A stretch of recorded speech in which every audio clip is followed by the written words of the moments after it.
Bangladesh winning by 8 runs. And the fans in the stands. টি-20তে আফগানিস্তানকে whitewash করে আত্মবিশ্বাসে ভরপুর ছিল বাংলাদেশ দল, তবে ওয়ানডে ফরম্যাটে সেই ছন্দ এখনো খুঁজে পাওয়া যায়নি।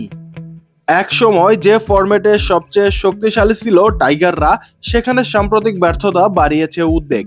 শেষ 10 ওয়ানডেতে মাত্র একটিতে জয়। এই পরিসংখ্যানই বলে দেয় দলটা এখন খুঁজছে নিজেদের হারিয়ে ফেলা ধারাবাহিকতা। তবে সাবেক অধিনায়ক তামিম ইকবালের বিশ্বাস, খুব শিগগিরই দল ঘুরে দাঁড়াবে এবং সফলতার পথে ফিরবে। টি-20তে দলের সাফল্যে খুশি হলেও ওয়ানডে দলের পারফরম্যান্সে হতাশ তামিম ইকবাল। তিনি বলেন, টি-20তে আমরা ভালো অবস্থানে আছি, যারা খেলছে তারা প্রতিভাবান। যত দ্রুত ফরম্যাট অনুযায়ী মানিয়ে নিতে পারবে তত দ্রুত সাফল্য আসবে। ওয়ানডে ক্রিকেটের টপ অর্ডারের গুরুত্বের কথা উল্লেখ করে তামিম বলেন, এই ফরম্যাটে টপ 3 ব্যাটসম্যানদের দায়িত্ব নিতে হয়। শুরুটা ভালো না হলে মিডল অর্ডারের জন্য কাজটা কঠিন হয়ে পড়ে, তাই ওপেনারদের রান করাটা সবচেয়ে গুরুত্বপূর্ণ। তিনি মনে করেন কেবল খেলোয়াড়দের নয়, কোচিং স্টাফদেরও এখন বাড়তি দায়িত্ব নিতে হবে। তামিম বলেন, কোচদের এখন একটা পরিকল্পনা থাকে, তারা জানেন দলের দুর্বলতা কোথায়। আমাদের তাদের উপর বিশ্বাস রাখতে হবে।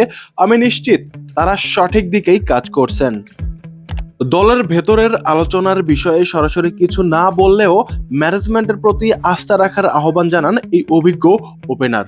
তার মতে দলটির সামর্থ্য আছে ঘুরে দাঁড়ানোর এবং পুনরায় প্রতিযোগিতায় ফিরতে পারার।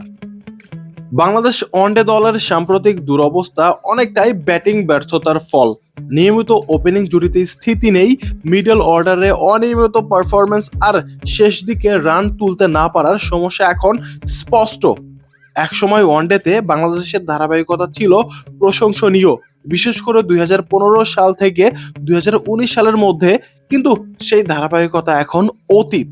তবে তামিমের কণ্ঠে আশা স্পষ্ট, বাংলাদেশ দল সবসময় কঠিন সময় পার করে ঘুরে দাঁড়িয়েছে। আমি বিশ্বাস করি এই দলও পারবে, শুধু সময়ের দরকার।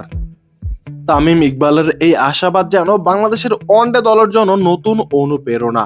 মিরাজের নেতৃত্বে বর্তমান দল যদি নিজেদের ভুলগুলো কাটিয়ে উঠতে পারে, তবে খুব শিগগিরই ওয়ানডে ক্রিকেটে ফিরবে টাইগারদের হারানো সেই গৌরব ও আত্মবিশ্বাস।